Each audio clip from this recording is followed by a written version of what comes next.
Hi, நம்ம YouTube சேனலை subscribe பண்ணுங்க. நிறைய பேர் வீடியோ பாக்குறீங்க, ஆனா சப்ஸ்கிரைப் பண்றது இல்ல. என்னோட யூடியூப் சேனலுக்கு எல்லாரும் ஆதரவு தாங்க. இப்போ சத்யராஜ், மணிவண்ணன், கஸ்தூரி, ரஞ்சிதா இவங்க எல்லாம் நடிச்ச அமைதிப்படை படத்தை பத்தி பார்க்க போறோம். அதுக்கு முன்னாடி என் பேரு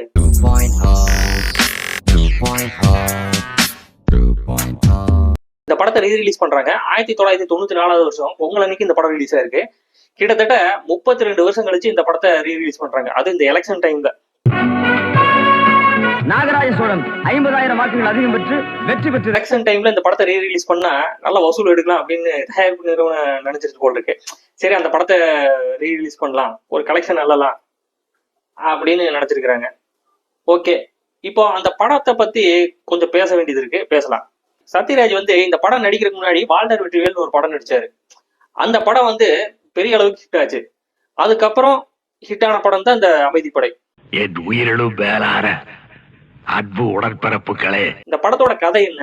இந்த படத்துல சத்யராஜ் டபுள் ரோடு. அம்மாவை ஏமாத்தின அப்பாவை பழி வாங்குற மகன். இதுதான் கதை. இந்த கதை சும்மா ஒன்லைன்ல சொன்னதுதான். டைரக்டர் மணிவண்ணன் இந்த படத்தோட கதையை அவ்வளவு சூப்பரா டைரக்ஷன் பண்ணிருப்பாரு. அமாவாசி வேட்பாளராக அறிமுகப்படுத்துகிறேன். படத்தோட ஆரம்பத்துல இருந்து கடைசி வரைக்கும் ஒரு சின்ன பிசுறு இல்லாம சூப்பரா பண்ணிருப்பாரு. சிவப்பான கொள்கை ஒரு சாதாரண மனுஷன் தான். தேங்காய் பொறுக்கிட்டு இருந்த அமாவாசை நாகராஜ சோழன் எம்எல்ஏ ஆகி அரசியல்ல பண்ற அத்தனை அட்டுவலியத்தையும் அவ்வளவு சூப்பரா டைரக்ஷன் பண்ணிருப்பாரு மணிவண்ணன். சிந்திக்கு தெரிஞ்சு நீ தேங்காய் பொறுக்கிட்டு இருந்தீங்கன்னா இந்த தேச யார் காப்பாத்துறது? மகனோட கேரக்டர் தங்கவேலு, அந்த கேரக்டர் கூட நல்லா இருக்கும்.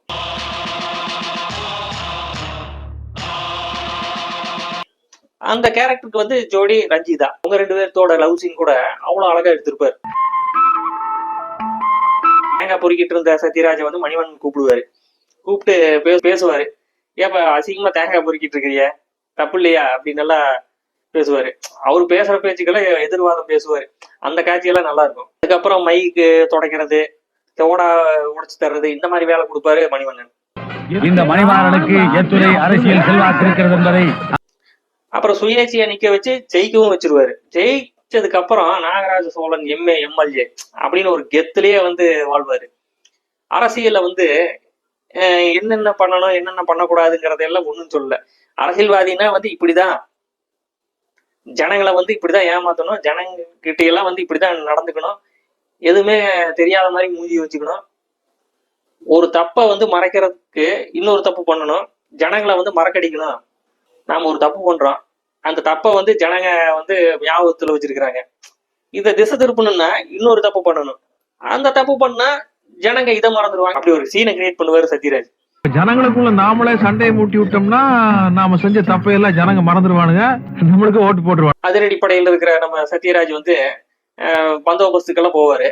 அப்ப அவங்க அப்பா சத்யராஜ பாப்பா பார்த்ததுக்கு அப்புறம் அப்பனுக்கும் மகனுக்கும் கொஞ்சம் முட்டிக்கும். நம்ம கட்சிக்கு நான் தான் தலைவர், நீ பொதுச் செயலாளர், ஒருத்தருக்கு போஸ்டே கொடுக்க கூடாது. படத்துல முக்கியமான காட்சி அல்வா சீன். அரசியல் சீனுக்கு விட அந்த அல்வா சீன் தான் ரொம்ப நல்லா பேசப்பட்டுச்சு. படத்துல இன்னொரு சீன் நல்லா இருக்கும். இந்த சுயேட்சை வேட்பாளர் நாகராஜ சோழன் இத்தனை வாக்குகள் அதிகம் பெற்று வெற்றி பெற்றார் அப்படிங்கிற போது சீட்டு நுனியில கோந்துட்டு இருந்தவர் அப்படியே ஸ்டெப்பா அப்படியே கால் மேல கால் போட்டு சிகரெட் பிடிச்சி முகத்துக்கு மேலேயே ஊதுவாரு. அந்த காட்சியெல்லாம் நல்லா இருக்கும். மணிவண்ணன் சத்யராஜ் கிட்ட கதை சொல்ல வந்தாரு. இந்த மாதிரி நம்ம ஒரு படம் எடுக்கலாம் அப்படின்னு சொல்லி படம். சரி, கதை என்னன்னு சொல்லுங்க அப்படின்னதுக்கு இதான் கதை அப்படின்னு சொல்லிட்டாரு. கேட்ட உடனே எனக்கு இந்த படத்தோட கதை பிடிக்கல, வேற கதை பண்ணலாம் அப்படின்னு சொன்னோன்னே இது கதையை முழுசா கேளுங்க, கேட்டதுக்கு அப்புறம் நீங்க முடிவு பண்ணுங்க அப்படின்னு சொன்ன காட்டிக்கு சரி. அப்பா மகன், அப்பா பொலிட்டீஷியன், பையன் அதிரடிப்படையில் இருக்கிறாரு. ரெண்டு பேருக்கு நடக்கிற விஷயம் தான். அப்பா தேங்காய் பொறுக்கிட்டு இருக்கிறாரு. ஒரு அரசியல்வாதியை கூப்பிட்டு வேலை கொடுக்குறாரு. அந்த அரசியல்வாதியை சுயேட்சையா நிக்க வச்சு எம்எல்ஏ ஆக்குறாரு. எம்எல்ஏ ஆனதுக்கு அப்புறம் இப்படி எல்லாம் நடக்குது. இந்த மாதிரி அரசியல்ல சில நையாண்டிகள் இந்த மாதிரி எல்லாம் நடக்குது அப்படின்னு சொன்ன உடனே சத்யராஜே ரொம்ப ஆடி போயிட்டாரு. சரி, இந்த படத்தை நம்ம பண்ணலாம். இதுக்கு முன்னாடி கணம் கோட்டார் அவர்களே அப்படிங்கிற ஒரு படத்தை தயாரிச்சேன். படம் சரியா போகல, லாஸ் ஆயிடுச்சு. சரி, இந்த படம் எடுக்கும்போது கொஞ்சம் பணத்தை பார்த்து செலவு பண்ணுங்க ப்ளீஸ் அப்படின்னு சொன்னங்காட்டிக்கு சரி அப்படின்ட்டு அடிச்சாரு. படத்துல சீன்ஸ் எல்லாம் எடுக்கும்போது இந்த டைலாக் எல்லாம் பேசணும்னு சொன்னோன்னே, ஐயோ இந்த டைலாக் எல்லாம் பேசணும், ஏதோ பிரச்சனை வரப்போகுதுப்பா, பேசணுமா, அதெல்லாம் பிரச்சனை எல்லாம் வராது, நீ நடிகை பாத்துக்கலாம் அப்படின்னு சொல்லி நடிக்க வச்சிட்டாரு. படமெல்லாம் எடுத்து முடிச்சதுக்கு அப்புறம் தியேட்டருக்காரங்களாம் போய் பாத்துருக்காங்க.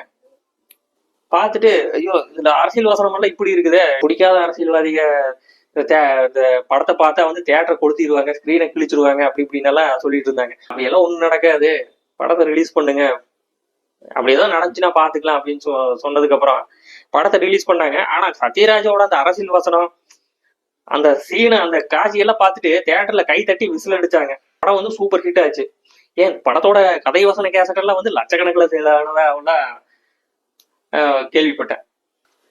இந்த டீ கடையில எல்லாம் முதல்ல அரசியல் பேசக்கூடாது அப்படின்னு எல்லாம் வந்து போர்டெல்லாம் வச்சிருப்பாங்க. அது எதனால அப்படின்னா, சரி அரசியல் பேசி ரெண்டு குரூப்புக்கு சண்டையாகி டீ கடையை அடிச்சு நொறுக்கிட்டாங்கன்னா என்ன பண்றது அப்படிங்கிற மாதிரியான ஒரு சூழல் வந்து அப்ப இருந்தது. அரசியல்ல வந்து ரொம்ப ஆர்வமா இருந்தாங்க. அதாவது 2 கட்சி நீயா நானா அப்படிங்கிற மாதிரியான ஒரு சூழல் எல்லாம் இருந்துச்சு. அப்புறம் 3வது கட்சி நுழைஞ்சது. 3வது கட்சியும் வந்து உங்க 2 பேருக்கு நான் தாண்டா அப்படிங்கிற மாதிரி எல்லாம் பேச்செல்லாம் வந்துச்சு. அதுக்கப்புறம் மக்கள் அரசியலை நல்லா புரிஞ்சுக்கிட்டாங்க. ராம ஆண்டா என்ன, ராவண ஆண்டா எனக்கு என்ன அப்படிங்கிற மாதிரி மக்களோட மைண்ட் அப்படியே மாறிச்சு. கிட்டத்தட்ட 20 வருஷம் கழிச்சு இந்த படத்தோட 2வது பாகம் ரிலீஸ் ஆச்சு. சத்யராஜ் மணிவண்ணனோட அரசியல் நையாண்டி எல்லாம் பெருசா இருக்குன்னு பார்த்தா பெருசா எதுவும் இல்லை. 2வது பாகத்துல வந்து ஏமாற்றம் தான் முடிஞ்சிச்சு. இந்த படம் வந்து ரிலீஸ் ஆகுது, எல்லாரும் தியேட்டருக்கு போய் படம் பாருங்க.